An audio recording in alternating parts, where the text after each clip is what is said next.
ஓட்டு போட வேணாம் நீங்களே நாங்க சொல்றோம். அதான் ஏன் திமுக அரசு நல்லா இருக்கா? திமுக ஆட்சி வந்து அத்தனை பாலியல் நடக்கிறது.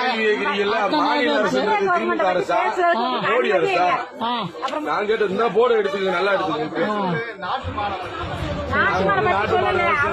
மாடு ஓட்டு போடாதீங்க. மக்கள் வாழ்வு உயிரோடு குறைக்க வர சித்தாரை வந்து ரத்து செய்யணும். பணம் சம்பாதிக்கிறதுக்கு இங்க இருக்கிற 40 சரி, தமிழ்நாடு அரசு கேளுங்க. அப்படியா? தமிழ்நாட்டுக்குள்ளே வரக்கூடாது. கருப்பறி காட்டினாங்கல்ல கோயம்புத்தூர்ல.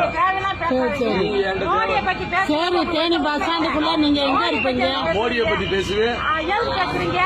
அவரு பிரதமர், அவரை பத்தி பேசணும். சரி சரி, நீங்க பேசுங்க. நீங்க தேனி பஸ் ஸ்டாண்ட்ல தானே இருப்பீங்க?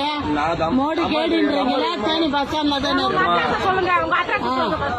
எடுத்துக்கோங்க. நாட்டு மாடு சொன்னா உடனே தெரியுமா தெரியாத? மோடி சரி, நாட்டு மாடை கழுத்துல போட்டு நீ சம்பாதிக்கிற பஸ்ல. ஆமா ஆமா ஆமா, உண்டியல வச்சு நாட்டு மாடை பஸ்ல பிச்சை எடுக்க சொன்னாரா? பேச விடுங்க. பொம்பளை பஸ்ல உன்னை பிச்சை எடுக்க சொன்னாங்களா? பேசு. சரி, தேனி பஸ் ஸ்டாண்ட்ல எத்தனை நாளைக்கு நீ இருக்கேன்னு பாப்போம்.